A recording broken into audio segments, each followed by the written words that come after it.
मैं तो तब भी आया था जब वो विवादित ढांचा था, मैं तब भी आया था जब भगवान टेंट में थे, मैं तब भी आया था जब सुप्रीम कोर्ट ने कहा कि अब आरती के अंतिम दिन है। उससे 3 दिन पहले मैंने दर्शन किए थे। मैं यहाँ अपने राम करने आया था विश्वविद्यालय में। थोड़ा सा मन में कष्ट होता था। 500 वर्ष की प्रतीक्षा पूरी हो रही है। ये दुर्भाग्यपूर्ण है कि ऐसा समय सबको देखना पड़ा। ये और दुर्भाग्यपूर्ण है कि लोकतंत्र आने के बाद भी वो मंदिर राजनीति का विषय बना, जो पारस्परिक सहमति से सबको ही स्थान छोड़ देना चाहिए था कि ये 3 जगह तो जहाँ 3 देवता निवास करते हैं छोड़ दीजिए।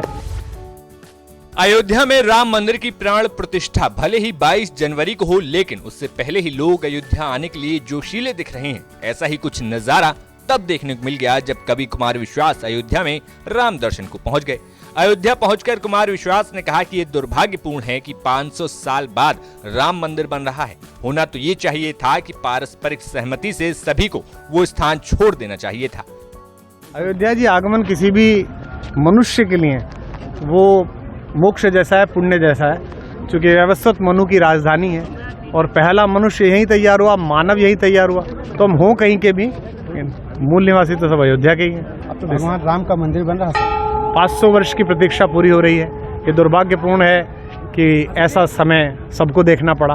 ये और दुर्भाग्यपूर्ण है कि लोकतंत्र आने के बाद भी वो मंदिर राजनीति का विषय बना, जो पारस्परिक सहमति से सबको ही स्थान छोड़ देना चाहिए था कि ये 3 जगह तो जहाँ 3 देवता निवास करते हैं छोड़ दीजिए।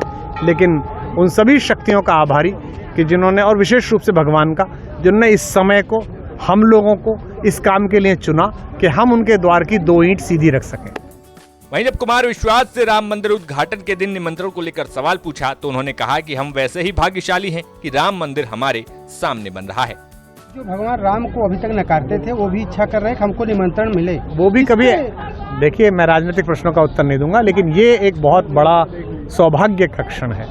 एक आस्तिक के नाते, एक भारतीय के नाते, एक मनुष्य के नाते मुझ जैसे व्यक्ति के जीवन के सफलतम क्षणों में है कि मैं उन क्षणों का साक्षी बनूं कि जिस बात के लिए 500 वर्ष असंख्य संतों ने, साधुओं ने, सामान्य मनुष्यों ने, जिस सरयू की धारा ने, जिनके रुधिर को मिश्रित होते हुए बहते हुए देखा, हम तो बड़े हो रहे थे।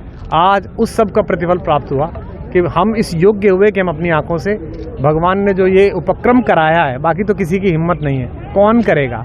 जिसने पृथ्वी बनाई है, जिसने सूर्य बनाया है, जिसने चंद्रमा बनाया है, जिसके कारण प्रतिदिन हम सब चलते हैं, हम में किसकी क्या सामर्थ्य।